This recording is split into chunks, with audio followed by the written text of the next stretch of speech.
Bienvenido, bienvenida al canal de Xavier, un canal en el que hablamos de todo un poco y hoy vamos a hablar de historia concretamente de la China del siglo XX, el país más poblado del mundo. Algunos consideran que en un futurible el más poderoso del mundo, pero bueno, yo ahí sobre las proyecciones que hacen algunos no voy a entrar, pero en cualquier caso, un actor histórico y actual importante. Aquí lo que intentamos explicar es el ascenso del comunismo en China. Hay, digamos, una fecha no referencial, aunque fue un proceso bastante largo, que es el 1 de octubre de 1949, cuando se proclama oficialmente la República Popular China, pero hay un contexto anterior y hay cosas que pasan después, ¿no? Y para ello, pues he querido traer a alguien que conoce bastante más de lo que habla de cuestiones orientales, que es Juan Carlos Pérez. Así que muy buenas, Juan Carlos. Saludos, buenas tardes, León. Bueno, siempre se intenta uno tener unas lecturas un poco amplias y no solamente lo que he podido hacer de manera presencial, que es estar en Europa, podríamos decir occidental. Cierto es que estuve en Eslovenia una vez, pero en buena medida no he salido del continente europeo. Pero como la lectura en buena medida hace que puedas viajar en el espacio y en el tiempo con los libros, en otras etapas en donde no has vivido, en otros lugares donde no has estado, eso permite tal vez que alguien que no vaya a estar igual nunca en China pueda conocer algo de esa doble vertiente que más o menos lo has comentado, que sería, por un lado estaría el hecho del comunismo y por otro estaría el tema chino. Carlos Caballero Jurado acaba de estrenar un libro en donde se habla de cambiar el chip, por ejemplo, de la guerra de Hitler a la guerra de Stalin. Cambiar el chip de una cosa por otra. Eh, Podríamos hablar de la historia del comunismo en China, podríamos hablar de China también con el vector comunista, porque también se podría hablar de la idea de China, la historia de la idea de China, como cierto vicepresidente de la Academia de la Lengua Asturiana presentó recientemente también un libro, La idea de Asturias a través de la historia. China es un concepto milenario, supuestamente, de 5.000 años, supuestamente hasta 1800 la primera potencia del mundo, la primera. Cierto es que ahí estaría, por lo tanto, en duda. ¿Fue el Imperio Romano primera o segunda potencia en cuándo fue? En el máximo punto. ¿Lo fue España? ¿Lo fue Francia? ¿Lo fue Reino Unido? El siglo XIX, tan desigual. Precisamente los tratados desiguales. Con lo que pudo llegar al siglo XX con el Puyi, que todos recordarán seguramente por el magnífico trabajo de Bernardo Bertolucci, obteniendo un montón de Oscars en 1987. La primera película que se pudo rodar en la Ciudad Prohibida. Y luego acabaron haciendo una réplica de la Ciudad Prohibida para que se ruede allí y no en la auténtica, que se quedó cerrada. La experiencia a veces es interesante. No creo que Bertolucci rompiera nada, pero sí rompió el hecho del velo, porque Puyi se basa en una novela escrita por el propio Puyi. En teoría es un libro biográfico, pero claro, si tiramos del hilo, 1987, la película Bernardo Bertolucci, que era comunista, como Hayao Miyazaki, pero esa es otra historia, el desencanto, Porco Rosso, nos encontramos con este muchacho, Puyi, que cuando lo escribe en 1968, en el momento de la llamada Revolución Cultural, y pareciera, cuando uno lo lee, que ha tenido algo aquí mientras escribía. O una lobotomía. Ya me Mm, entiendes. O dentro o fuera, pero tenía algo aquí, o las De dos cosas. hecho, esta foto de Puyi, vamos a aclarar algo, lo tenemos cuando es el soberano de un estado títere que era Manchukuo. Digo esto porque Puyi abdicó formalmente a la tierna edad de 6 años. Sí, 1912. Correcto. Y esto nos lleva a que China tiene, yo lo identifico a veces con las banderas, ¿no?, del país. Por ejemplo, esta es la última bandera imperial. Sí. Pero es que luego hay otras más. Está una que aún utiliza un país, ¿de acuerdo? Esta es la bandera colorida, que es la de... Que la voy a enseñar también, Sí, que era la de la República, creada por Sun Yat-sen, que moriría en 1925. Es esta, y esta es la del Kuomintang, Mm, actual bandera de Taiwán. sí. ¿Por qué la colorida era así? Era representación de diversas facciones que había dentro de lo que era la República. En buena medida podemos señalar que es una etapa, la de 1912 hasta casi el momento que se conecta con la Segunda Guerra Sino-Japonesa, 1931, hasta la finalización de la Guerra Civil, 1949. En ese periodo había señores de la guerra que ocupaban el territorio en China continental y prácticamente cada cual hacía de su capa un sayo. Hay que decir que ciertamente, por ejemplo, otra bandera de la que tampoco se entiende realmente, podría decir la de Irlanda, porque la de Irlanda es integradora. Está el verde, sí, que el verde es para los... Nacionalistas, blanco moderado, Y naranja unionistas. eso es, la Orden de Orange está en la bandera de Irlanda, para que luego en las marchas repudien, no, esa no, está, vosotros estáis en la bandera de Irlanda, o en la bandera de Pakistán. La franja blanca representa a los cristianos de Pakistán. Otra cosa es que luego hubiera algún tipo de situaciones en las que no eran bien recibidos. En China, aunque pudiera parecer lo contrario, recomiendo el libro del amigo Rubén Villamor, que seguramente tendría bastantes más cosas que decir, o también Fernando Díaz Villanueva podría decir alguna que otra cosa, con su vertiente respecto de estas personalidades, Mao Zedong, que conoce bastante bien, como también a Che Guevara, Fidel Castro, etcétera, etcétera.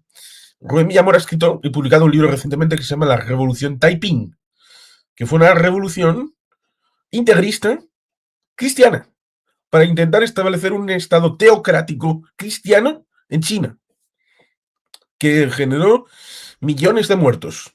Y alguna que otra curiosa circunstancia en la que el ejército de Estados Unidos, y digo curiosamente, el ejército de Estados Unidos, ahora viene la contradicción, entre 1861 y 1865 tuvo una destacación, un destacamento en intentar contener la revolución Taiping. Lo cual entra en contradicción porque entre 1861 y 1865 técnicamente habían federales y confederados. Con lo cual, no solamente que haya una delegación en otro lugar al mismo tiempo y que no tenga que ver con el ámbito revolucionario, ya da como justificación el hecho de que hayan encargado el libro a Rubén Villamor. Pero, por supuesto, hay más elementos que tienen bastante que ver. Esto, seguramente, la gente recordará al Imperio Austrohúngaro, que tuvo al archiduque con gran longevidad, hasta que murió en 1916, el emperador, ¿no? Pues ahí nos encontramos con algo parecido. La decrepitud que pudo tener el Imperio Austrohúngaro en la segunda mitad del siglo XIX, en buena parte es la que vemos en China, en donde se va desvirtuando el sistema. Hay gente que podría tirar más para atrás respecto al siglo XVIII, por ejemplo, cuando estaba en su cúspide el sistema de integración monetaria de dos colosos, como pudiera ser la monarquía hispánica y China, en ese mercado circular que pudieras pasar por Nueva España, por México, por la Ciudad de México, en donde con el galeón de Manila, y además siempre con plata, plata de Potosí, China siempre ha querido la plata, le ha gustado más que el oro, se llevaba la plata para pagar todos los insumos a China, la plata venida de Nueva España o de Perú, y los productos pasaban por Manila, a veces se tuneaban, como el tema del mantón de Manila, luego llegaban a Nueva España y luego llegaban a Cádiz, Sevilla, y ese elemento cinta transportadora que luego otros intentaron subvertir, por ejemplo, con el oro. Los británicos, los neerlandeses, en el siglo XVIII-XIX, para tratar de hacer otra cosa distinta. Y ahí incardinamos, por ejemplo, las guerras del opio, con el opio generado en la India para poder penetrar comercialmente en China. Y curiosamente, aunque no sea de agrado, hay que reconocer que Fernando VII dio la orden a los filipinos de que ustedes no pueden cultivar el opio porque le estarían haciendo el beneficio a los británicos y entraría el opio desde Filipinas a China, y no es lo que se quiere. A pesar de que con Felipe II, en paralelo con la Felicísima Armada, hubo un plan para tomar China, entrando por Cantón. Hay un plan de conquista de China a finales del siglo XVI. Un poco no sabían lo que estaban haciendo. Hubo también un rey de la zona de la actual Camboya que intentó hacer una especie de padrinazgo en las tropas de los españoles. La cosa no salió mal, no salió bien, salió bastante mal, porque no se pudo establecer un virreinato, porque ese Princeps duró bastante poco. Pero sí, parece que hay un hilo por ahí, y de ese hilo puedes acabar sacando bastantes elementos, más allá de tal vez el más conocido, que es Francisco de Jasso y Azpilicueta, San Francisco Javier, quien fue el primer occidental en entrar en Japón. Por eso está el parque, ahora no me saldrá el nombre, el parque que está en Pamplona, que es un parque japonés por su nombre. Pido disculpas. Pero cuando murió Francisco Javier, quería entrar en China a predicar. Y murió muy cerca de la costa de China. Cierto es, con el euskera en los labios. Por eso el 3 de diciembre es el día de Francisco Javier, es el día del euskera y es el día de Navarra. Lo conozco perfectamente porque es el día de mi onomástica. Vamos a ver. Tenemos un siglo XIX que en China se considera de decadencia y que además en el imaginario colectivo chino se considera de ocupación extranjera o de humillación ante ocupantes extranjeros. Ocupantes extranjeros que básicamente, y tú has hablado de los tratados desiguales, más que ocupar zonas efectivas del territorio, ¿no? A ver, sí, tenemos el caso de Hong Kong o de Macao. Lo de Macao venía de antes, por cierto. Lo que les interesaba era tener zonas de influencia, puertos donde poder comerciar y derechos sobre determinadas zonas. Los tratados desiguales son sobre todo tratados comerciales en condiciones en las que la incipiente industria china o el artesanado chino no podía competir. La idea era un poco esta. Mitad, mitad. Porque evidentemente esto se puede ver, por ejemplo, en la ciudad internacional de Shanghái. Hay países que tienen esta disposición porque evidentemente no pueden llevar tanta gente como para ocupar efectivamente el territorio. Si ya a España, por ejemplo, le costó bastante hacer algo parecido con el territorio que le ocupó el tema del mandato en el norte de África, en la subdivisión a comienzos del siglo XX del tema de Marruecos, con el tema del RIF, pues imagínate el dilema que pudiera tener Francia o Italia o el Imperio Austrohúngaro a la hora de decir, bueno, pues tienes una influencia sobre este territorio en China. Sobre todo teniendo en cuenta que, por ejemplo, Francia tenía Indochina, que había sido conquistada en el siglo anterior, en ese siglo, en el XIX, con ayuda de España por los famosos tratados de familia, todas estas vicisitudes. Pero otro país, que normalmente se suele olvidar, sí controló efectivamente el territorio, ¿Cómo fue Rusia? Hubo dos tratados en Vale, torno a los años 40 y 50 del siglo XIX que cogieron el 10% del territorio. Entre ellos, el puerto, hoy conocido como Vladivostok, que tenía otro nombre. Lo digo porque después de la toma efectiva y de la firma de esos dos tratados, los rusos enviaron a 247.000 ucranianos para el control efectivo del territorio. de hecho, Vladivostok hoy, ¿qué composición étnica tiene? Pues Digo la ciudad de Vladivostok, ¿eh? No lo que está cerca. ya. Ahora mismo no sabría decírtelo porque no lo tengo en mente, pero si tienes seguramente ahí algún gráfico, se podrá visualizar. Pero es cierto que en el entorno de la frontera, la situación con los chinos, y seguramente se habrá agudizado en los Mira, últimos 3 años. te lo puedo decir. Los rusos y ucranianos siguen siendo la mayoría étnica de la población local en Vladivostok ciudad. Ojo, son casi 600.000 habitantes, ¿eh? La ciudad. Teniendo en cuenta que esa es una zona con muy poca densidad de población, significativo. Sí, sí, eso es lo que se llama, vamos a ver, Vladivostok sería una colonia de poblamiento, hablando claro. Pero tengo entendido que lo que sucedía en las otras grandes ciudades era que como mucho había barrios franceses, barrios británicos, barrios alemanes dentro de las ciudades. Sí, hasta el punto de que los alemanes dejaron en una de las ciudades el gusto por la cerveza. Y hacen una cerveza incluso hasta el día de hoy bastante buena, según dicen los entendidos. Pero sí, sí, hay un poco eso. Un poco lo que uno puede ver en la película El Yance en llamas, con Richard Crenna, Steve McQueen, un poco esa situación que se podía vivir en el comienzo del siglo XX. Es cierto que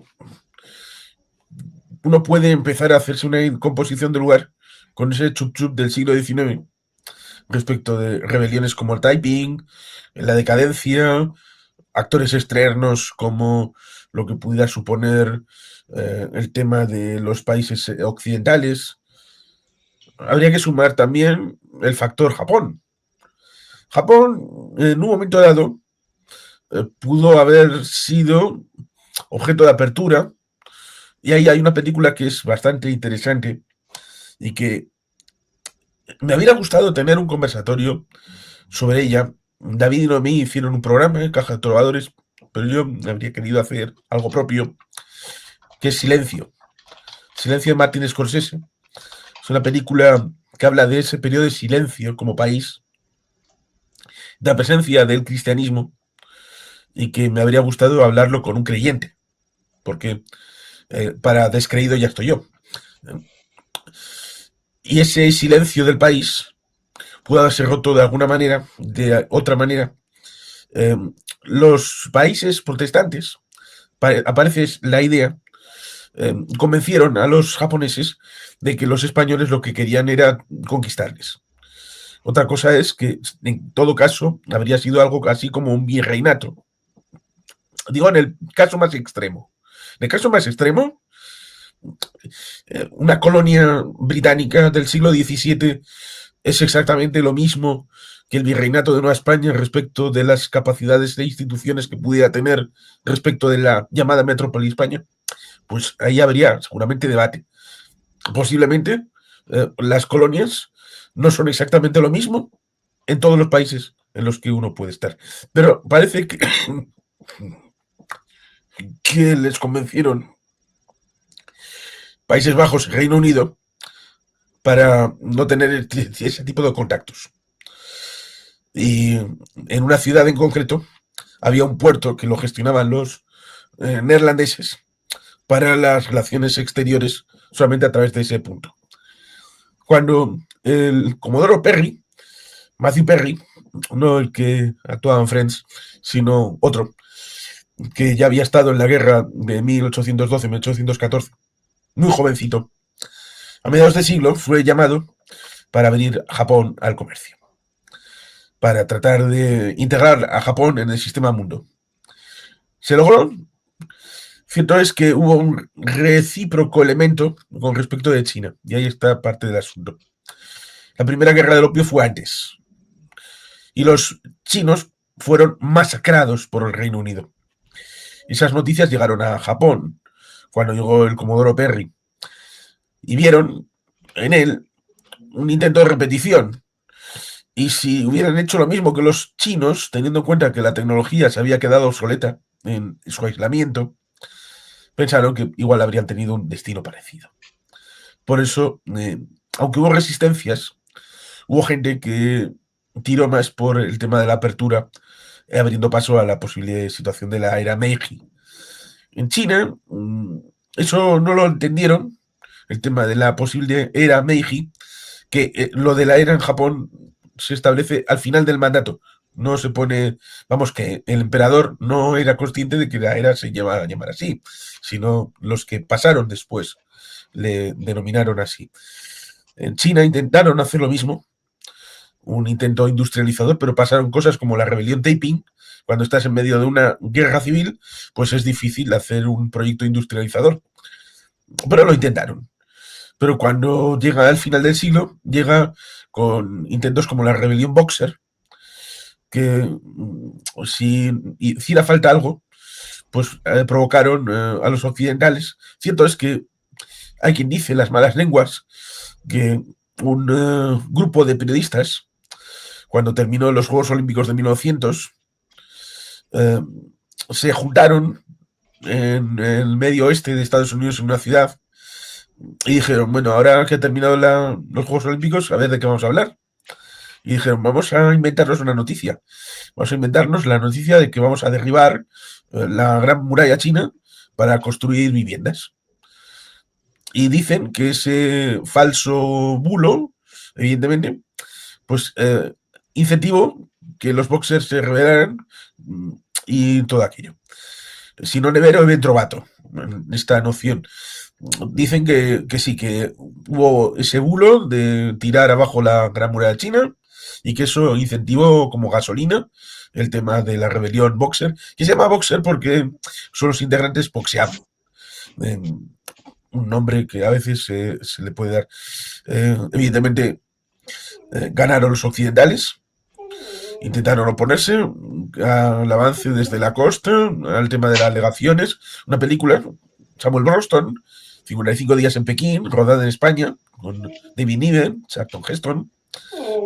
Tiene cierto interés el verla, está bien.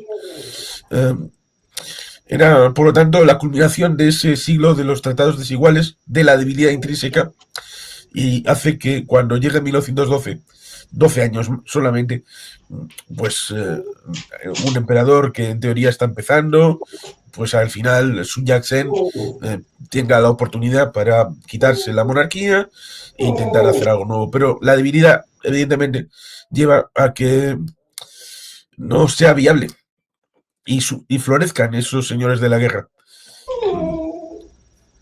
Esto me recordaría en cierta manera Sun Yat-sen. Creo que es interesante decir algo, era cristiano. Lo digo porque eso en China es minoritario y era minoritario entonces, ¿no? Y formado en Estados Unidos. Esa es otra, ¿no? Era concretamente protestante. Hay algo que me parece interesante. La sensación que uno tiene cuando ve la historia y los años anteriores a la caída de la monarquía, del imperio, es que el poder real, el imperio lo había perdido ya mucho antes, ¿no? De hecho, tengo entendido que la caída el día de la abdicación no es un evento especialmente dramático. Creo que en un primer momento le dejan a Puyi seguir viviendo donde estaba. Sí. ¿No? Con lo que quiero decir, pero esto pasa muchas veces, ¿no? Cuando tenemos la idea de eventos trascendentales. Estoy pensando en la caída del Imperio Romano, ¿no? Que básicamente consistió en que Odoacro llegó allí y dijo, yo Italia la quiero para mí, las insignias se las mando a Zenón a Constantinopla. Fue eso, ¿no? Incluso el día que los bolcheviques toman el Palacio de Invierno, en Moscú había funciones de teatro, cines, es decir, había vida normal, todo lo normal que podía ser en una situación de guerra. Sí, efectivamente, porque normalmente se pone el foco en el hecho que tú quieres acentuar y olvidar todos los elementos que puedan haber alrededor. Ejemplo, normalmente se olvida que la revolución es la de febrero. Lo de Correcto. octubre es un golpe de Estado, porque el que le Contra el pone al gobierno zar provisional. es el gobierno provisional de febrero. Sí, sí, sí. Y hay una asamblea constituyente en la que los bolcheviques obtienen menos del 30%. ¿Cuánto dura esa asamblea constituyente? Pues lo que... ¿cómo lo decía Sabina con lo del whisky on the rocks? Bueno, pues algo parecido. O un caramelo en la puerta de un colegio. No, Lo que tardó Trotsky en armar un cambalache para tratar de dar el poder a los soviets, con un lema que era, demos todo el poder a los soviets. Ya, claro, dentro de los soviets a los bolcheviques, dentro de los bolcheviques a Lenin. Es decir, otra vez a un zar. Vale, fantástico. Y eso tiene importancia porque podría señalar el tema de los zares. Alejandro II fue el que hizo la liberación de los siervos de la gleba. Murió asesinado por los anarquistas. Uno de ellos, el hermano de Lenin, que fue ajusticiado por ello. Eso significó que se radicalizara su hijo, Alejandro III, como zar, que se volvió bastante conservador. Hasta el punto de que no quiso dar formación política hasta la mayoría de edad a su hijo Nicolás. Nicolás, que sería el zar Nicolás II. Se murió joven, Alejandro III. Y eso significó que, por ejemplo, cuando llega 1904-1905, teniendo en cuenta de que Rusia quería Manchuria para sí, porque luego se habla mucho de Manchukuo, ya, pero los rusos querían Manchuria tanto entonces como después, en 1904-1905. Me refiero a la querían en los tratados desiguales, consiguieron parte. El tema del ferrocarril, que lo hicieron los chinos para Vladivostok, es parte del acuerdo, que hoy lo conocemos como una variante del transiberiano, que baja en dirección hacia Vladivostok, y la quisieron después en la Segunda Guerra Mundial, la Operación Tormenta de Agosto. Manchuria era muy importante para los rusos. En 1904-1905 hubo el choque con los japoneses. China estaba débil por el llamado Port Arthur, que estaba en la parte interior de la península coreana, es decir, en el mar Amarillo, y era un puerto muy importante. Que se disputaban los japoneses y los rusos. Se llegó a esa guerra entre Japón y Rusia de 1904-1905, en donde en teoría todo el mundo iba con Rusia porque era la potencia occidental, y se dieron la situación de que los rusos perdieron la batalla de Tsushima. Hubo un intento, un conato de revuelta, que fracasó porque los rusos se aceptaron el tema de hacer una dieta, la Duma, como un mal menor. Luego la Duma duró 3 pequeños periodos de sesiones, y los chinos seguramente también aprendieron de esto.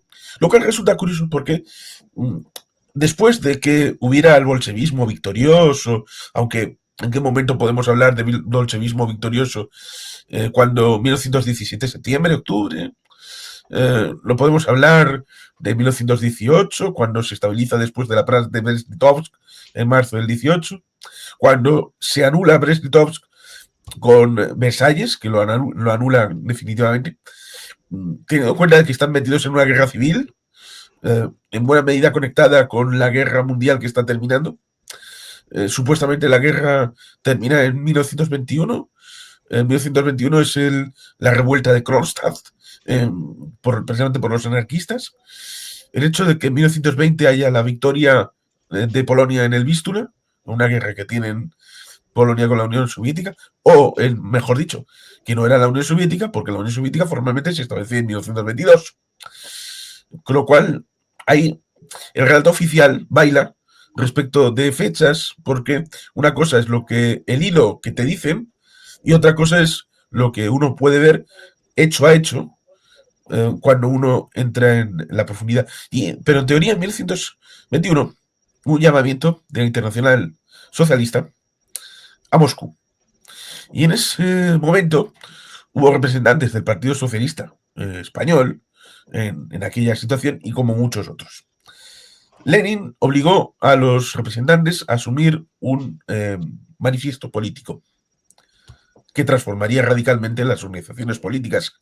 Y si no, había que hacer el seguimiento de unas instrucciones concretas en los que usted, que había ido a Moscú y aceptaba estos postulados y se enfrentaba a su organización matriz, que mayoritariamente había dicho que no, tiene que fundar inmediatamente algo que se llame Partido Comunista de, y luego le ponga el nombre de dónde viene. Por eso en 1921 se crea el Partido Comunista de España y en Shanghái, con Mao Zedong, se crea el Partido Comunista de China. Ahí entramos. Hablamos de una China republicana, pero en una situación de anarquía por el tema de los señores de la guerra. Hay un partido nacionalista importante que es el Kuomintang, ¿de acuerdo? Pero hay una pugna que dura décadas. Se habla de la larga marcha y del proceso revolucionario chino. La pregunta es cómo el Partido Comunista de China va ganando adeptos, va ganando apoyo y va ganando poder, porque este es un proceso paulatino. Sí, efectivamente es algo complicado porque hemos mencionado en 1921 otro hito es ese, el de la muerte de Sun Yat-sen en 1925. ¿Habría sido posible todo este crecimiento sin la muerte de Sun Yat-sen? La toma del poder en 1927 de Chiang Kai-shek en el mundo del Kuomintang. La situación, que evidentemente es relevante a la hora de hablar de la guerra sino-japonesa a partir de 1931. Las cifras, las edades, los años son más o menos próximos. La intervención de los japoneses, a pesar de que luego se hable de la intervención a partir de 1937 y la situación en 1939, Rubén Villamor tiene dos pedazos libros hablando de estos periodos y suele mencionar el espejo que puede haber respecto de la Guerra Civil Española en este periodo de guerras en el ámbito chino. En el ámbito de la Segunda Guerra Mundial normalmente la gente no se suele fijar en el ámbito continental, se suele fijar en lo que supone la guerra en el mar, en las islas, en Estados Unidos, en el combate entre flotas, el combate en las Islas Marianas, en Saipán, el tema de Filipinas, luego el saltar de isla en isla que hacía MacArthur, Chester Nimitz, todo esto. Pero el frente del este sería el frente continental. Lo cierto es que China, el Partido Comunista controlaba algunas áreas siempre. La Larga Marcha es una situación un poquito de derrota, un poco humillante, como pudiéramos contraponerlo con Dunkerque, en donde una retirada no es una victoria. Esto lo reconoció el propio Churchill. En el caso de la Larga Marcha, muchos empezaron la marcha y muy pocos llegaron al final. Es parte de la mitología de alguien que tiene que moverse, pero cuando se llega al periodo de la Segunda Guerra Mundial, los comunistas siguen siendo muy pocos, muy pocos. Y estos, hasta los años 80, era algo que se reconocía el hecho de que los partidos que habían ganado la guerra no era el Kuomintang, sino el Partido Comunista, cosa que era alucinante. Pero a partir de los años 80 hay un cambio en la percepción de la guerra mundial, en donde los chinos hacen cuentas con su propia historia y reconocen que el papel fundamental y vectorial en la situación del 31 hasta el 45 es el Kuomintang, el que gana la Segunda Guerra Mundial para China, porque la mayor parte de los regimientos, de las unidades, son de Kuomintang. Evidentemente esto es un cambio de mentalidad bastante brutal. Tal vez otros tendrían que aprender de ello a la hora de ser sinceros, aunque esto duela.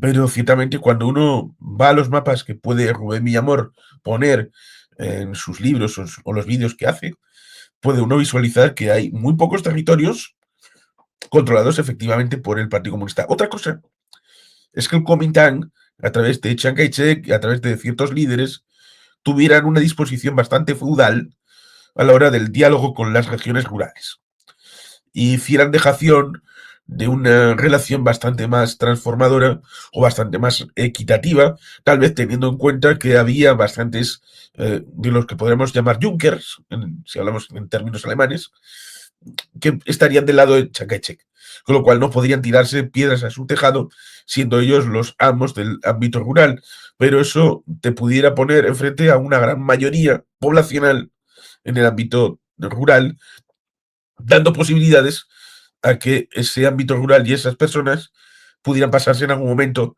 a alguien que pudiera estar en contra, y ese alguien pudo acabar siendo el Partido Comunista y Mao Zedong. Aquí lo tenemos. 45, 49. Hay que hablar de este personaje y ponerlo en el lugar que merece por la historia. Y estoy pensando en otros personajes como el acuarelista austríaco o Joseph Stalin.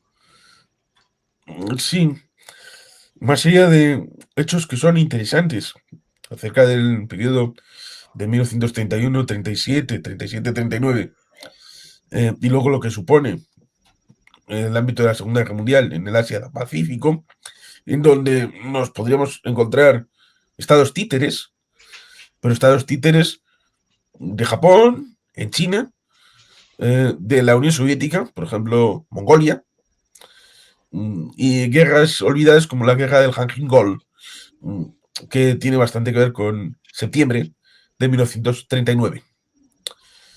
Cuando se termina formalmente la Segunda Guerra Mundial, hay una batalla en 1944 que normalmente es olvidada, porque no tiene mucho sentido si uno piensa retrospectivamente, pero puede que tuviera sentido en el ámbito de Japón.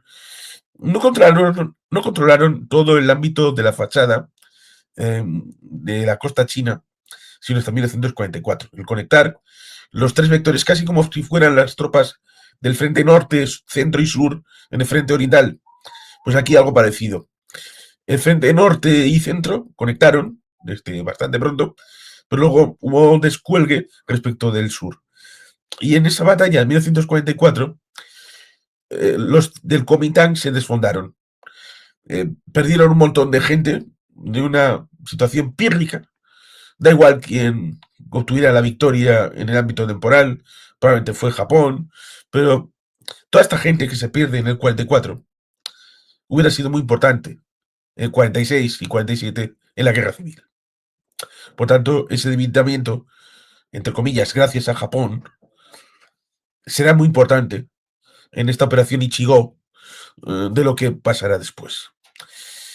Cuando se produce el armisticio, se produce en buena medida gracias a las dos bombas y se produce en buena medida gracias a la posición del emperador Hirohito, y se produce el día 15 de agosto del 45. Hay quien dice que es por culpa de Stalin y la invasión de Manchuria, la operación Tormenta de Agosto, Sajalín y las Kuriles. No. Pero como esto lo ha comentado Rubén Villamor, voy a dar el salto directamente al hecho de que el día 2 de septiembre del 45, cuando se produce el armisticio, a diferencia de en Europa, en Asia, no se llega a controlar todo el territorio que los japoneses tienen supuestamente bajo control. No hay la alternativa inmediatamente el mismo día. Y eso supuso que habría lugares que no fueron controlados específicamente, sino bastante después. Por ejemplo, Indonesia. que cuando llegaron no los neerlandeses, sino los británicos, en nombre de los neerlandeses, se había establecido ya a partir del día 17 de agosto del 45, cuando le reconocieron la independencia a los japoneses, se ha establecido un régimen provisional de la República de Indonesia. Y esto sucedió también en otros lugares, como Manchuria. En Manchuria, los rusos quisieron establecer un sistema propio, y también pasó en Corea, donde llegaron primero los rusos hasta un cierto paralelo y los americanos llegaron desde abajo. En el ámbito de la China, evidentemente pasa algo parecido. Los del Kuomintang pueden controlar una zona, los del Partido Comunista controlan un poquito, pero fue importantísimo el hecho de que controlaran los soviéticos Manchuria a la hora de ejercer un papel. Pero no solo, sino también el hecho de que los estadounidenses tuvieran una posición bastante floja a la hora de negociar, a la hora de apoyar al Kuomintang. No querían pringarse. Les gustaba el tema de que la libertad funcionase, pero ya habían salido de una guerra. Luego tendrían que meterse en otra, que eso será en Corea, pero más adelante. Pero Marshall, el del plan Marshall, cuando llega a China para tratar de mediar, pide, como pasó con la guerra del IFNI, con las armas estadounidenses que no podían ser empleadas por los españoles en la guerra contra Marruecos, le pide que no haya uso de determinadas armas, casi como que luche el Kuomintang con un brazo detrás.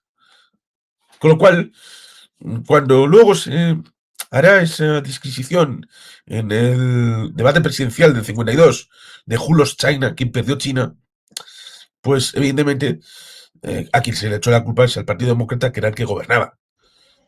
Evidentemente. Porque los Estados Unidos fueron fundamentales para el establecimiento del Partido Comunista y del régimen comunista en 1949. Casi hicieron derrotar al Kuomintang por las formas de negociar, y por eso recuerda en parte a las cosas que hemos visto de Donald Trump respecto a Ucrania. ¿Quieres decir que en aquel momento Truman, porque ya era Truman el presidente, sí. veía el tema chino como un tema menor? Sí. Lo digo porque en aquel momento, a ver, tenemos que pensar en Potsdam, por ejemplo, tenemos que pensar en que ya se están configurando los bloques muy pronto, es decir, ya en 1945 se ve, probablemente los ojos en ese momento se ponen en la Unión Soviética, ya hay rivalidad claramente en Potsdam. Sí, y una traición a Yalta. Efectivamente, por eso hablo de Potsdam, claro, pero es que en la foto de Potsdam, de los 3 que había en Yalta, en Potsdam 2 son nuevos.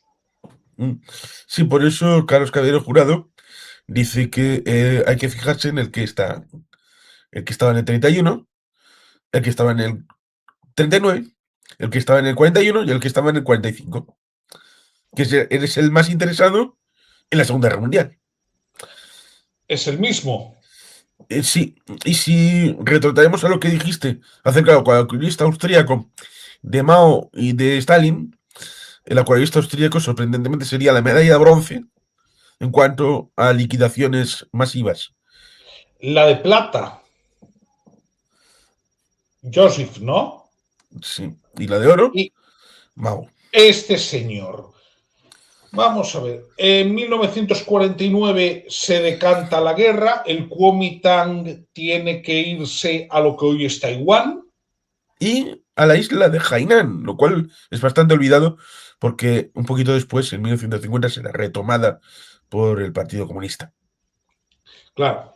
Y tenemos a este señor, Mao Zedong, que es la cabeza pensante. ¿Cuándo rompen relaciones con la Unión Soviética?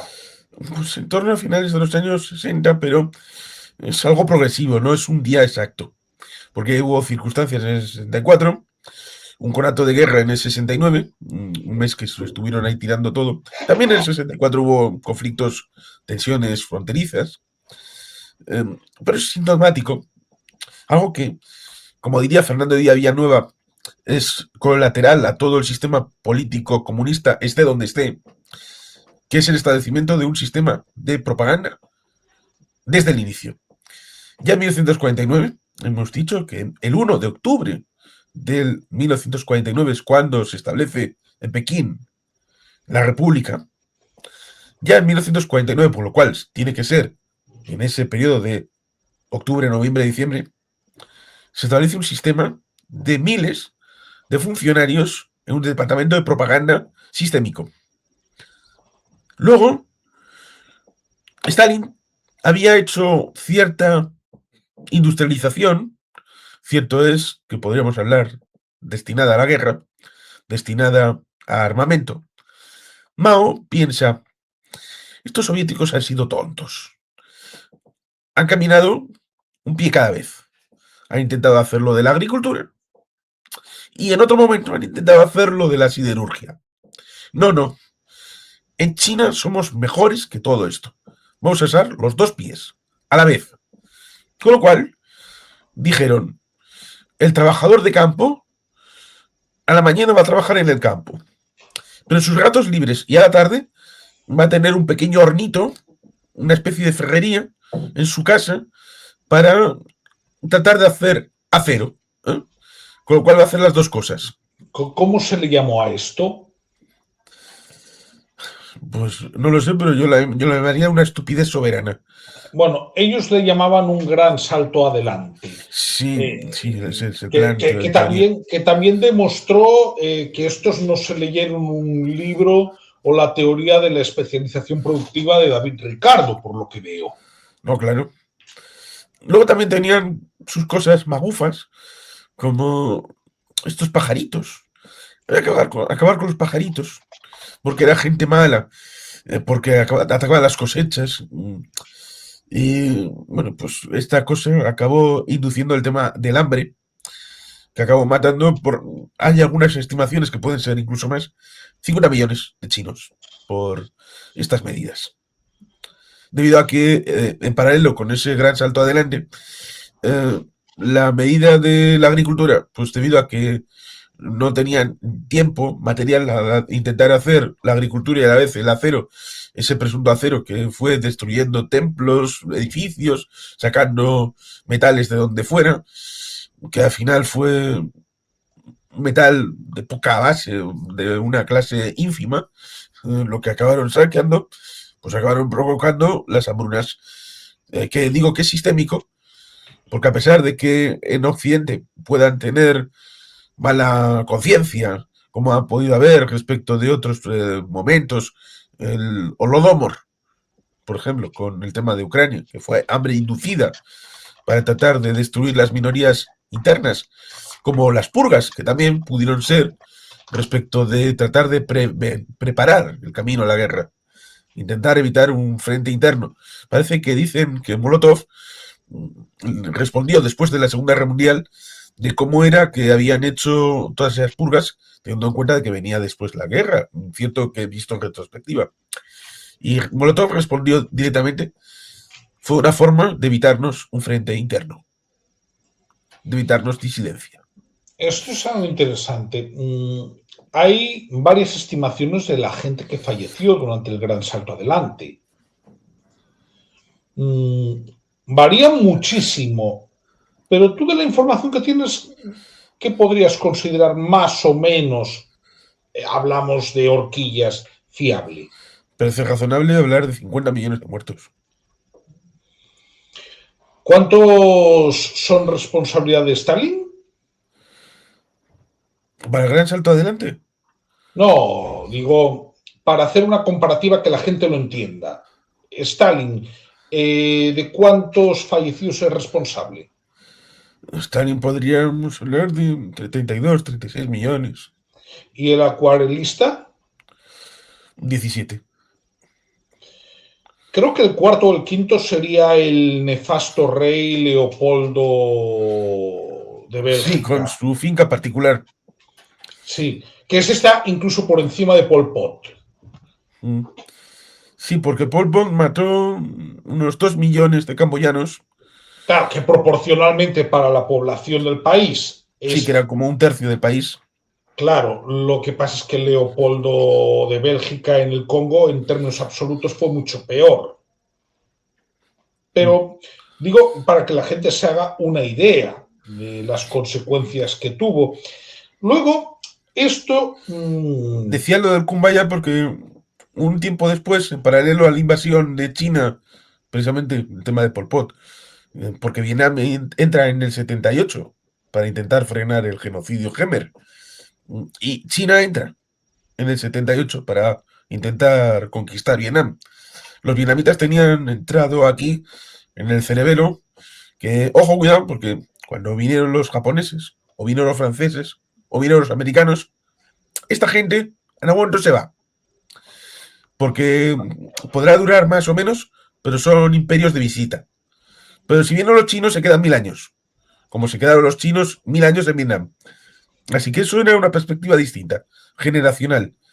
Y los chinos perdieron en aquella guerra del 78-79 contra Vietnam, en paralelo con la guerra del Ogadén, que sucedió en el Golfo de Arabia, en la península del Cuerno de África, eh, que era entre Somalia, de Siad Barre, y Etiopía, que había perdido al Negus a Haile Selassie en 1974.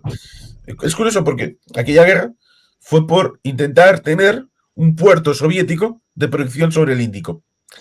La cosa es que a partir del 75 se puede hablar de regímenes hermanos soviéticos, comunistas, en Etiopía y en Somalia, y te acordarás de aquella campaña del 85 de We Are the World, de Use for Africa, de aquella canción con aquellas estrellas rutilantes, cuando el problema de fondo no era la mala conciencia de los occidentales, sino la colectivización de las tierras y la destrucción de la agricultura, que era el elemento de fondo que es común a todos los regímenes comunistas y produce a las hambrunas, produce la muerte que pasó en Cuba, que pasó en la Unión Soviética, pasó en China, pasó en Camboya, pasó en Etiopía, pasó en Somalia.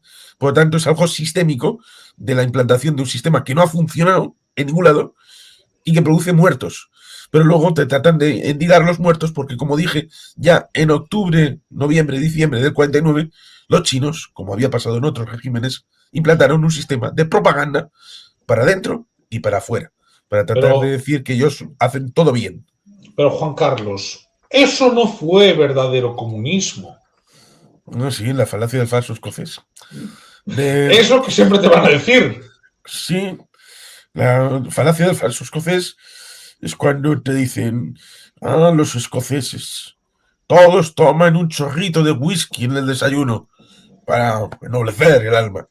Ah, pero mi tío Angus toma colacao.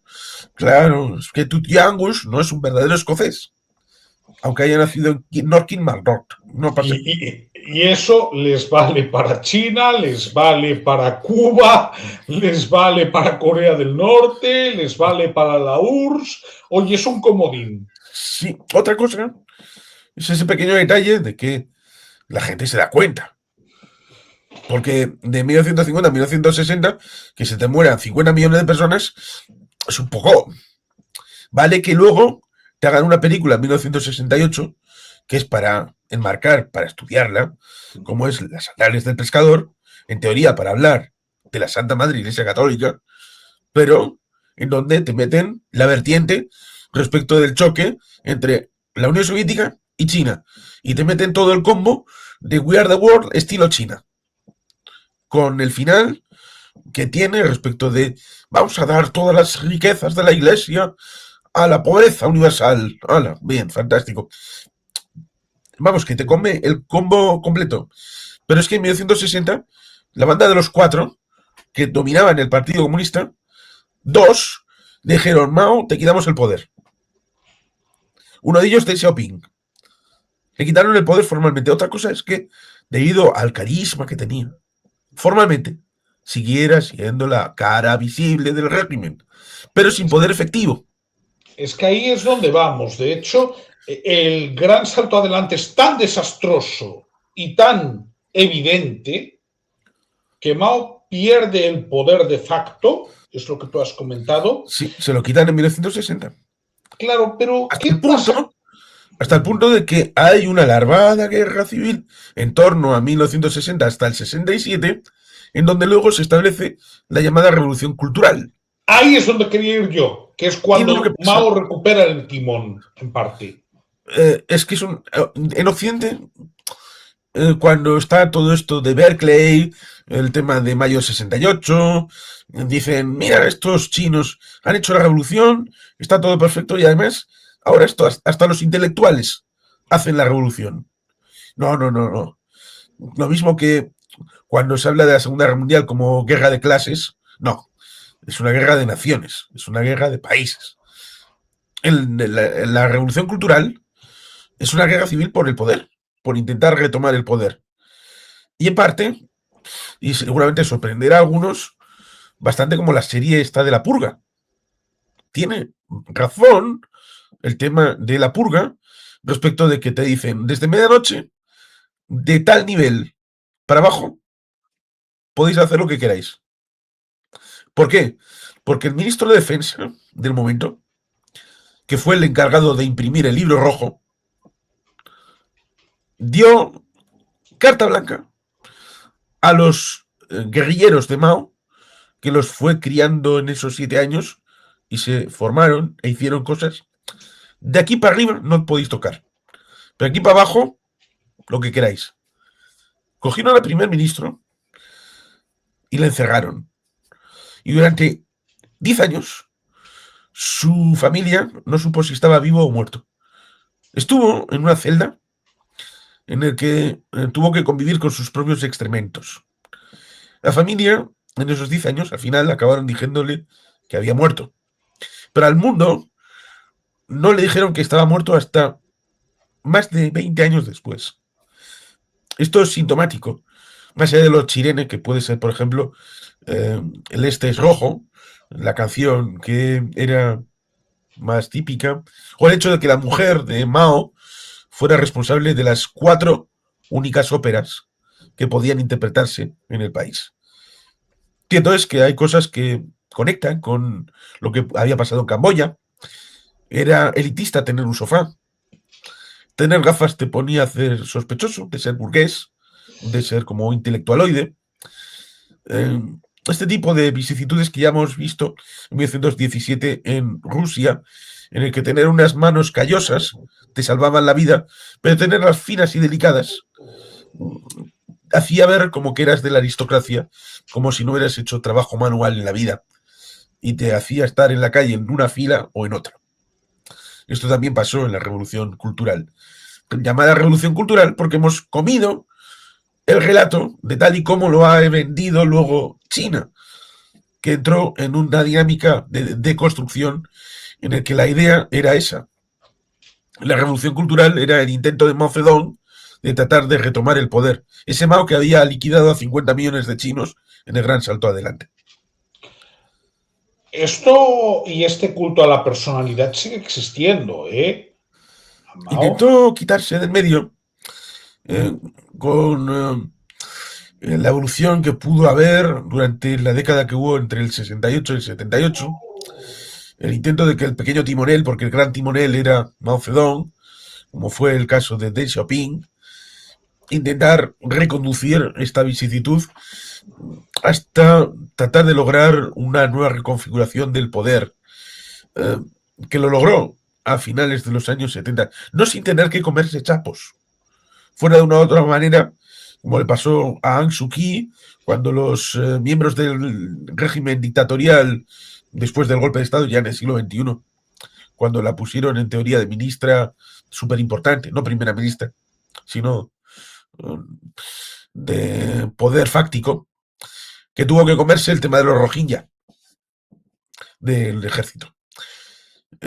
Mao lo jode de una manera bastante jodida, hasta el punto de, por ejemplo, cuando hubo una muerte de alguien que estaba ligado precisamente a la Revolución Cultural en 1989, cuando se produce, hay un grupo de estudiantes que se rejunta en Pekín para tratar de pedir explicaciones y pedir cambios.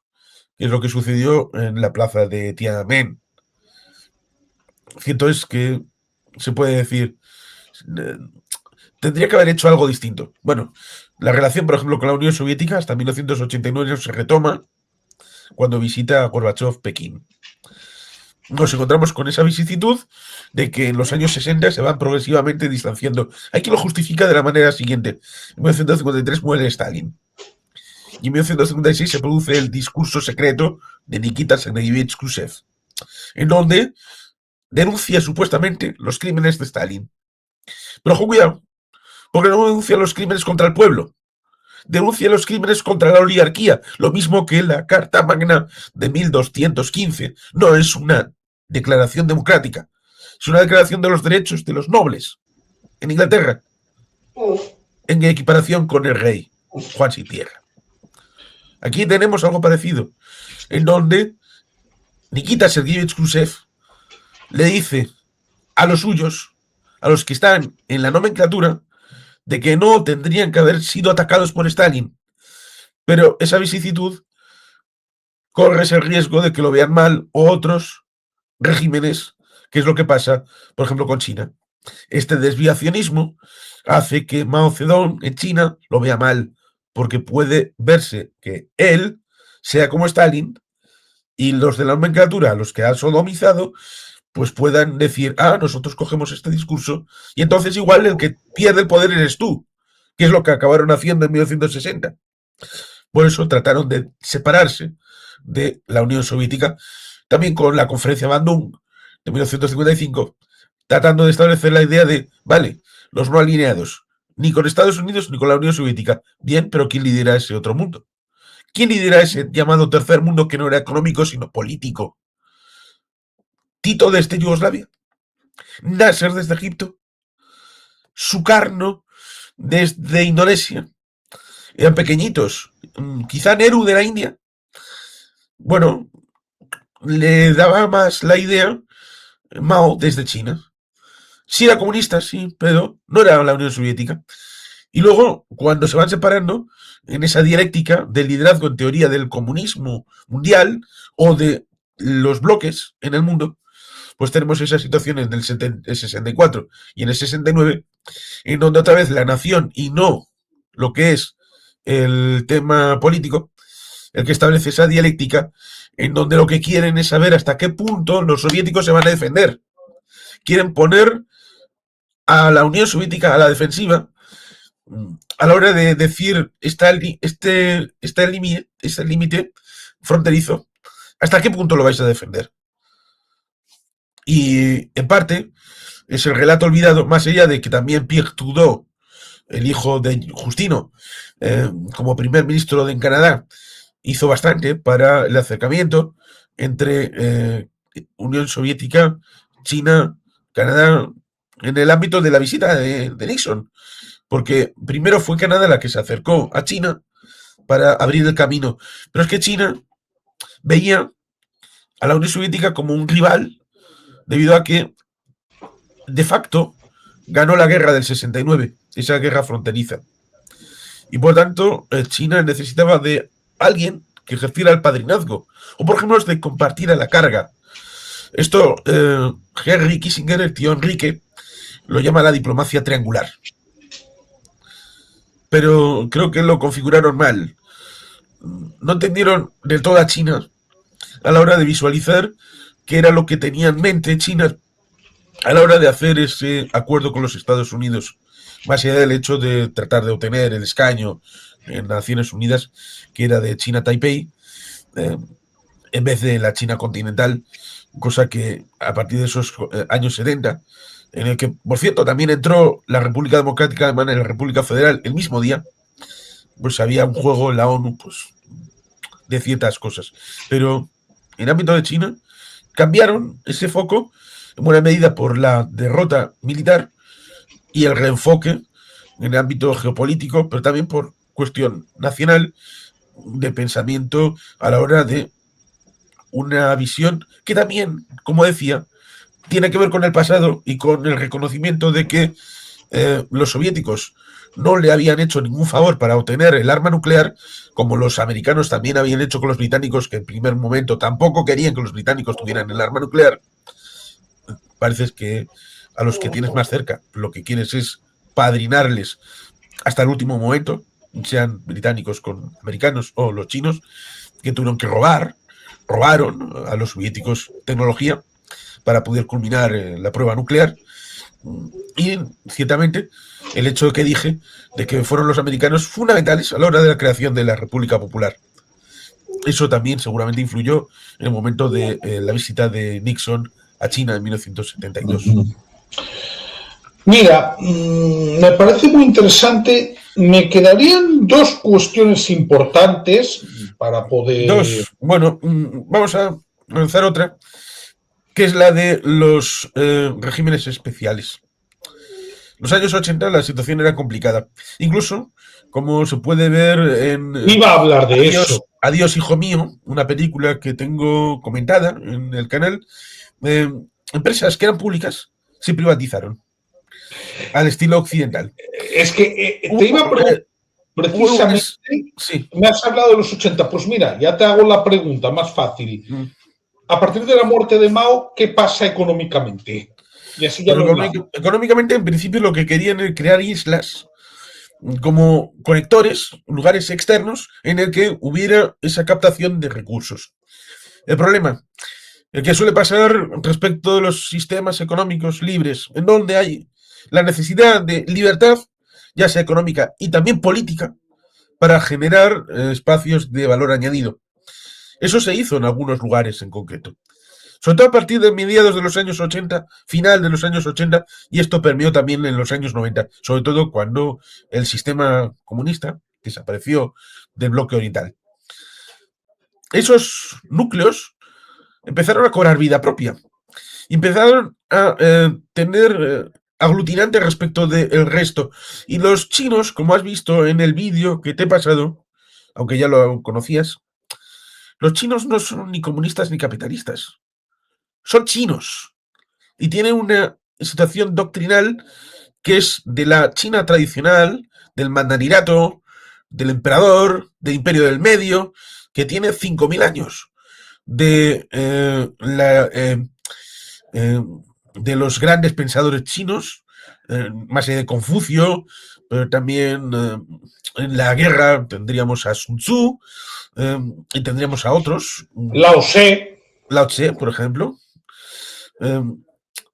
Por lo tanto, más allá de estas capas externas, hay una China eterna que funciona y opera.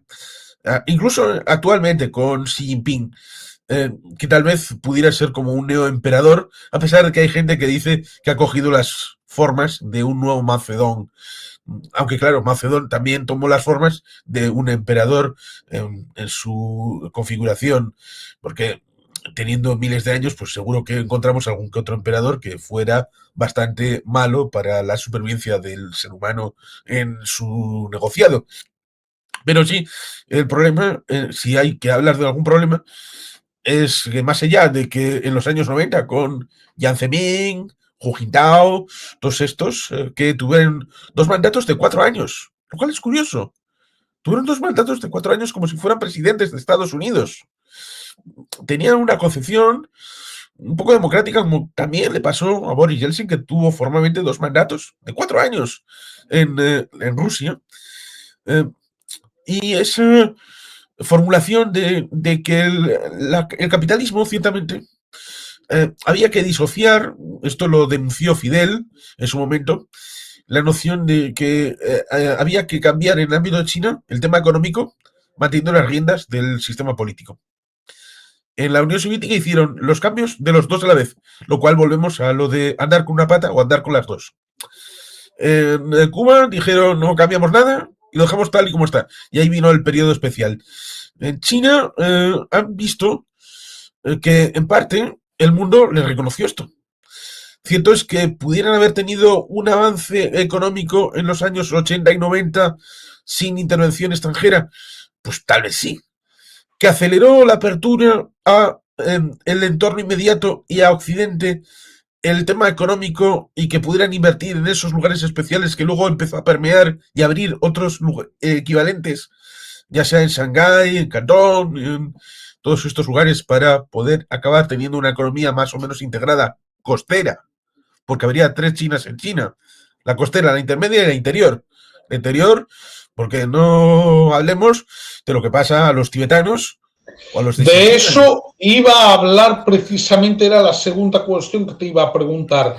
Quería preguntarte, Es que termina lo de la economía y te pregunto sí, sobre eso. en 2001, cuando entra en la Organización Mundial del Comercio, entra como país en desarrollo, como si fuera un país africano. Y eso, cuando uno toma una decisión provisional, a veces lo provisional se convierte en definitivo. Ahora intenta ir a la OMC 25 años después y decirles: no, no, es que China ya está desarrollada y ala, clasifíquemela como país del primer mundo. La propia China va a decir: no, es que tenemos zonas desarrolladas malamente. Así que quieren los privilegios de ser un país del tercer mundo para la OMC, pero luego posicionarse en el comercio mundial como un país que puede disputar a Estados Unidos.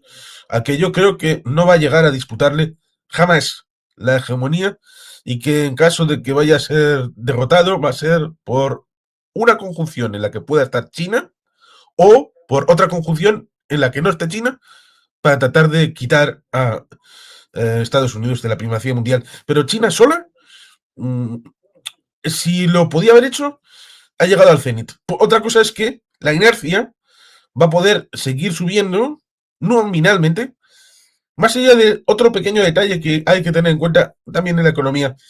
Hace muchos años intentaron cambiar el PIB. Se inventaron la nominación de un PIB verde, por ejemplo. Cierto es que antes del PIB había otra cosa que se llama el Producto Nacional Bruto. ¿Mm? Y todas estas disposiciones económicas para medir la economía, no ha habido un indicador que haya sido revolucionario y cambiante a la hora de medir la economía. Más allá de que no es posible creer, cuando China da su propio PIB, no es posible creer los datos que da China. Y esto creo que es importante. La credibilidad creo que es nula. Como Teniendo en los cuenta, que, como creerte los que da Cuba. o Venezuela.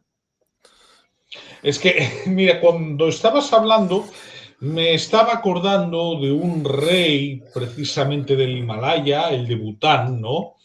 Que te hablaba cuando le empezaban a decir lo del PIB de la felicidad nacional bruta, ¿no? ¿Te acuerdas? Mm. Que son estas cosas que dices, vale, tú cómo mides la felicidad nacional bruta.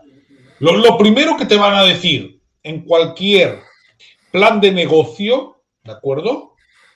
Es que tú tienes que aportar objetivos conmensurables. Tienes que darme una medida. ¿Cuánto vives? ¿Cuánto ganas? ¿De acuerdo? ¿Cuánto Mm. produces? ¿Cuánta gente está escolarizada? ¿No? Todo eso que estoy dando son métricas que tú puedes Sí. medir. Es Como el decir, hecho de que China es el segundo país más poblado del mundo. sí, que ahora el PRI sobrepasado por la India y la tendencia es que la brecha se va a agrandar. Sobre todo porque hay quien diría que puede llegar el fin de este siglo con China teniendo 700 millones de habitantes. Y además con el problema que hasta ahora no lo han tenido, pero lo empiezan ya a tener, ya no es solo que pierdan población. El legado de un maltusianismo mal entendido. Y pensiones que tienen que pagar. Empiezan a retrasar la edad de jubilación. De momento, la protesta social, recordemos, son confucianos, ¿no? No es mucha, pero esto va a ir a más. Y resulta curioso porque cuando había la política de hijo único, sobre todo en zonas rurales, aunque también en zonas urbanas pasaba, si te salía una niña, la liquidaban como si fueran estos espartanos, que la tiraban ahí por el despeñadero. Por tanto, preferían el varón, hasta el punto de que hubo millones, hay quien dice que entre 100 y 200 millones más de hombres que de mujeres. Hasta el punto de que se llegó a especular que China entraría en guerra con algún país vecino para robar mujeres. para la procreación. Hombre, la alternativa que iba a ser que si tienes 100 millones de hombres de más, bueno, ahora os convertís todos en gays y os juntáis entre vosotros. Otro problema que tiene China es que no es un lugar especialmente atractivo para acoger inmigración. Sí, De sobre todo aquí que porque la eso, migración interna, cuando te mueves, el sistema por puntos, el crédito social. cuando te mueves, en principio puede dar la idea de que dejas a los niños, si los tienes en ese momento, en el pueblo con los abuelos. Pero cuando llegas tienes que empadronarte y para empadronarte la cosa no está muy sencilla. Y si no te empadronas ordinalmente es difícil que te reconozcan el derecho de habitabilidad y a ver dónde vives. Luego está el tema de que no tienes seguridad social. Esto lo comenta el muchacho en sus vídeos. Sí, sí. Porque podemos pensar, es un sistema comunista, es un sistema socialista, y por lo menos mal que bien tendrá una sanidad universal, una sanidad pública, una sanidad gratuita, una educación pública, una educación gratuita. No, no lo tienen, porque son chinos. No son comunistas, no son capitalistas, son chinos y por lo tanto el gasto público está distribuido de otra manera. Cuando te viene, por ejemplo, la pandemia, nos encontramos con que buena parte del sistema sanitario se hace con la medicina tradicional china, con que sea acupuntura por aquí, de estas cosas. Lo alopécico, ciertos, la medicina tradicional fue importante para que en el siglo XIX la esperanza de vida se expendiera en China. Eso es cierto. Pero cuando te viene el régimen de China a decir en la OMC que lo que hay que proponer para terapias son las llamadas terapias tradicionales, y cuando te viene Taiwán y te dicen, nosotros hemos sido de los mejores, incluso le ayudaron a Chequia en la primera ola de la pandemia en 2020. ¿Qué hace Donald Trump? Y esto es importante para tenerlo en consideración. Donald Trump dice Estados Unidos se va de la OMC. En vez de plantear una batalla dura por el control de la OMC para decirle a China, vamos a meter a Taiwán, y si no, nos vamos, pero después de intentarlo, dice nos vamos y que le den al todo el mundo. Ese es el Trump del chicken out, el Trump que se caga, el Trump que no da las batallas que hay que dar. Y eso ha pasado y va a pasar bastante mientras siga existiendo Donald Trump. China tiene esa vicisitud respecto de las clases sociales. ¿Podríamos equipararlo a las castas de la India? Tal vez. Y tiene bastante que ver con lo otro que ibas a comentar, a proponer, el comentar por lo menos, que es el tema de los problemas sociales, no solamente a nivel individual, como he tratado de comentar respecto del sistema de puntos o este tema de la pandemia, que fueron más encerrados que otros, estuvieron más tiempo encerrados que otros países, hubo un conato de insurrección, cosa que llevó a que abrieran el país, sino el tema colectivo, de los derechos colectivos. Con Xinjiang haciendo política con países islámicos cuando ellos hacen reeducación de la población uigur en Xinjiang, el tema de Tíbet, que es también Sí. importante. Cierto es que podríamos hablar de los Rohingya, que son un pueblo básicamente musulmán, siendo ejecutado por unos budistas, porque a veces, si no Jews, no news. No hay judíos, no hay noticias. Y si no hay cristianos, tampoco hay noticias. Una guerra civil en Sudán en la que un bando es musulmán y el otro bando es musulmán. Bueno, pues no se cuenta. No pasa nada. Eh, En el caso de los uigures, no se cuenta tampoco. Son musulmanes. ¿Muriendo en manos de quién? De los chinos. No pasa nada. Se cuenta algo más de Hong Kong. Hong Kong que se entrega por Margaret Thatcher. Esa Margarita que llegó a Malvinas para liberarlas del yugo de la dictadura en 1982, aunque también para tapar el problema que Alan Moore había establecido en V de Vendetta, un cómic bastante anarquista de 1981, con el tema de las minas y de las trade unions, que te acordarás con aquella problemática, en donde, curiosamente, el IPCC, para el tema del cambio climático y la descarbonización de la economía, fue impulsado por Margaret Thatcher para tratar de meter el dedito en el ojo a los mineros del carbón en 1981. Con lo cual ahí daría para bastante. Porque luego el IPCC, ¿qué evolución ha tenido después?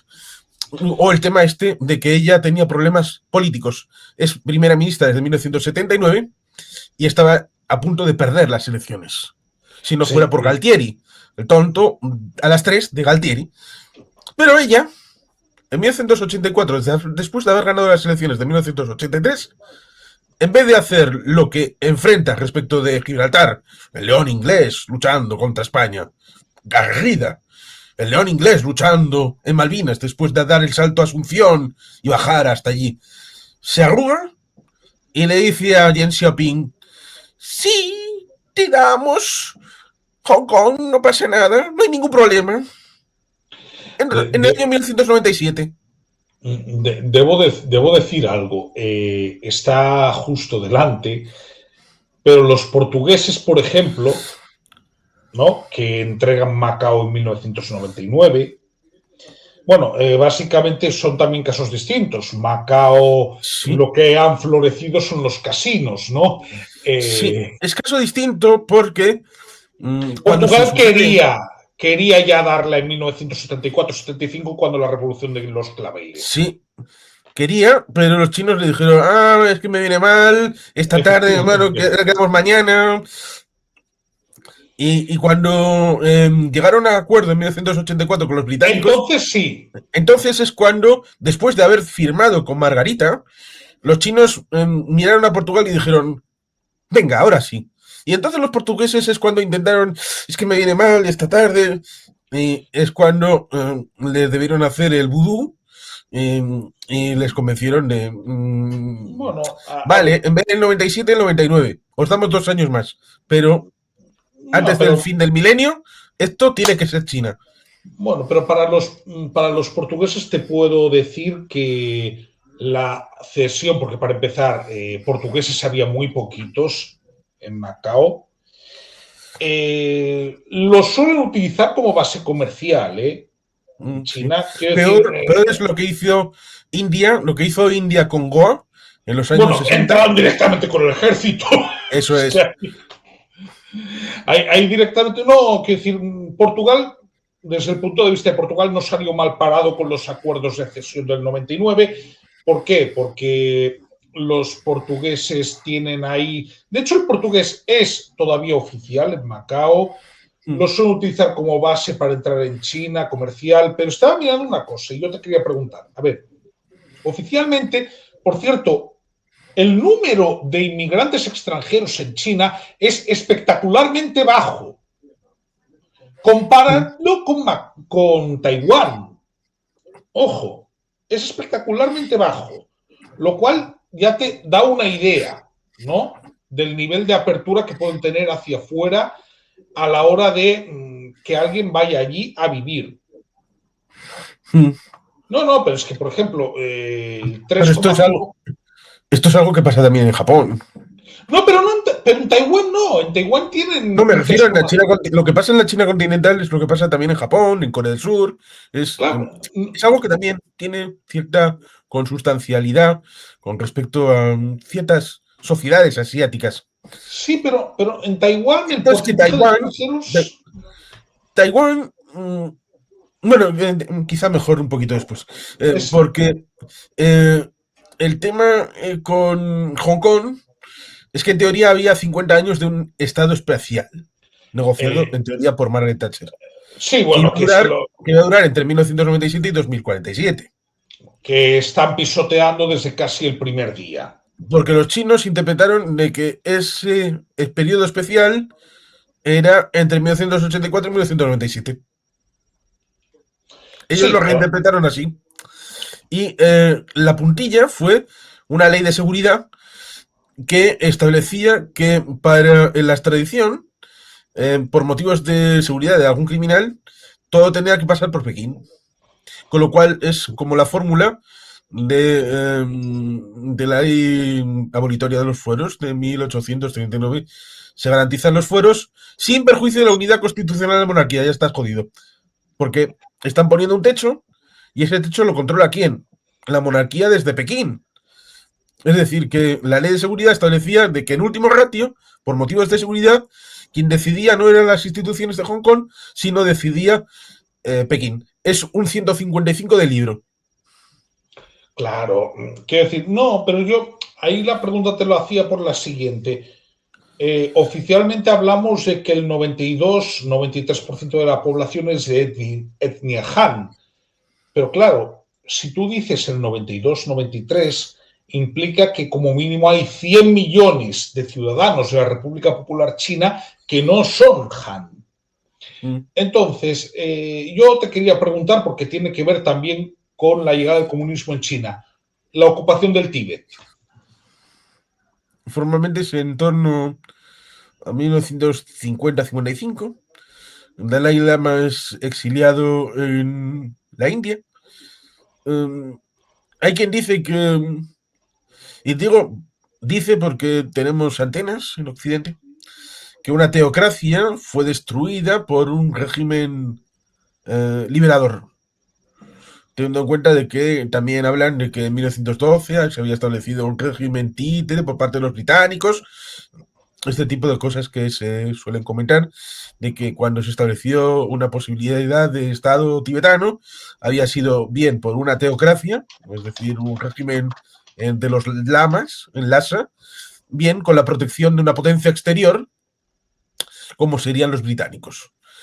Esto se rompe, un acuerdo en principio previo de estabilidad, en parte por la propia debilidad del propio régimen, pero hace que los comunistas acaben entrando, en parte por una visión a largo plazo, que tiene que ver con cosas que están pasando ahora respecto de la cabecera de ríos, por el control del agua en el Himalaya, que ha hecho que haya una zona donde se va a hacer una presa muy importante que baja en dirección hacia Bután, Bangladesh y también está en la India. Eh, y también se puede hacer el desvío de ríos que en este momento pueden fluir en una dirección, pero luego pueden fluir en otra.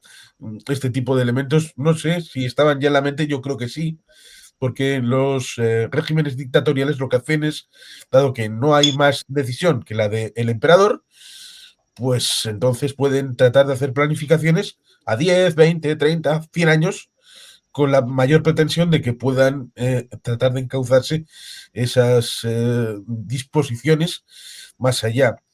En el ámbito de lo que es la política colectiva, tenemos esa situación en la que la franja costera pudiera, en nivel de renta per cápita, acercarse a lo que pueda ser Corea del Sur, Taiwán, Japón. La franja central sería un poco eh, países típicos de América, no los más pobres, no sería Haití, no sería Bolivia, pero sería un país más ecléctico. La zona de Xinjiang y Tíbet sería directamente un país africano. Sería un país empobrecido. Serían 3 Chinas en China. Eh, Esa es la zona de Tíbet que han ido haciendo como el salami. Esa zona de Amdo y de Kham han ido repoblándola con etnia Han para tratar de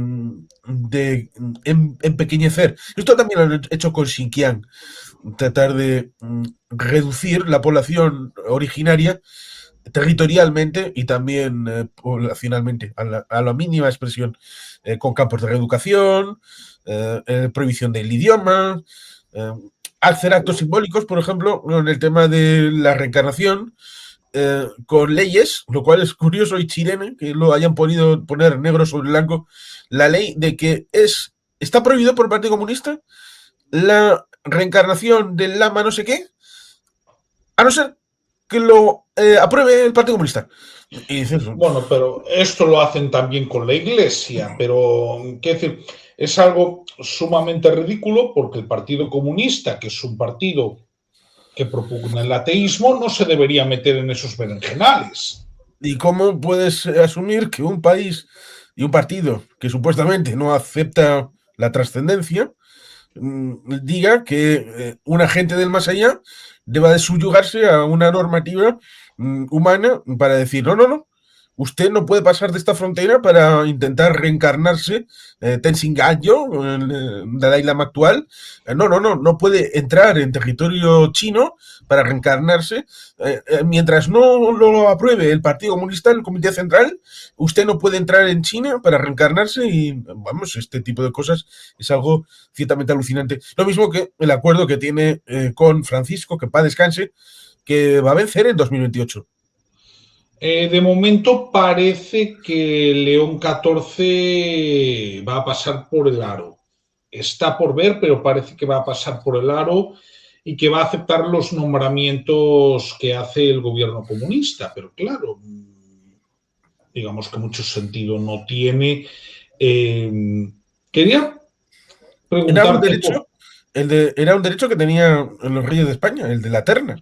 Sí, el privilegio de presentación de obispos, que de hecho, Que no Francisco socios, Franco hizo uso de él con mucha frecuencia. sí, Hasta 1976, Juan Carlos I renunció a él, se utilizaba.